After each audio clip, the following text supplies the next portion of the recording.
6 বছরের নাবালিকাকে অশ্লীল ভিডিও দেখানোর অভিযোগে গ্রেপ্তার এক যুবক। প্রিয় দর্শক, আপনারা দেখছেন পিসি নিউজ বাংলা। মোবাইল ফোনে খারাপ ভিডিও দেখানোর অভিযোগ এক টোটো চালকের বিরুদ্ধে। এই জঘন্যতম চাঞ্চল্যকর ঘটনায় অভিযুক্ত দীনেশ মাহাতোকে গ্রেপ্তার করেছে প্রধাননগর থানার পুলিশ।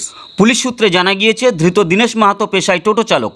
ঘটনাটি ঘটে শিলিগুড়ি শালবাড়ি এলাকায়। অভিযোগ, এদিন বিকেলে ওই টোটো চালক অর্থাৎ দীনেশ স্থানীয় এক 6 বছরের কিশোরীকে ডেকে মোবাইল ফোনে অশ্লীল ভিডিও দেখায়। বাড়ি ফিরে ওই নাবালিকা বিষয়টি পরিবারের সদস্যদের জানায়। পরবর্তীতে ওই কিশোরীর পরিবার প্রধাননগর থানায় একটি লিখিত অভিযোগ করেন। অভিযোগের ভিত্তিতে পুলিশ দ্রুত অভিযুক্তকে গ্রেপ্তার করে। ধৃতকে এদিন শিলিগুড়ি আদালতে পেশ করা হয়েছে। Bureau report, PC news Bangla. PC news Bangla. শুভ সংবাদ। ব্যবসার বিজ্ঞাপন দিতে চান কিন্তু মাধ্যম পাচ্ছেন না? নিজের ব্যবসার বিজ্ঞাপন দিয়ে পৌঁছে যান লক্ষ লক্ষ মানুষের কাছে। কম খরচে ডিজিটাল মাধ্যমে বিজ্ঞাপন দিয়ে নিজের ব্যবসাকে বাড়িয়ে তোলো। আমি অভিনেতা দেবাশিস গাঙ্গুলি। শারদীয়ার আগাম প্রীতি, শুভেচ্ছা, অভিনন্দন, ভালোবাসা আপনাদের সবাইকে। পিসি নিউজ বাংলা।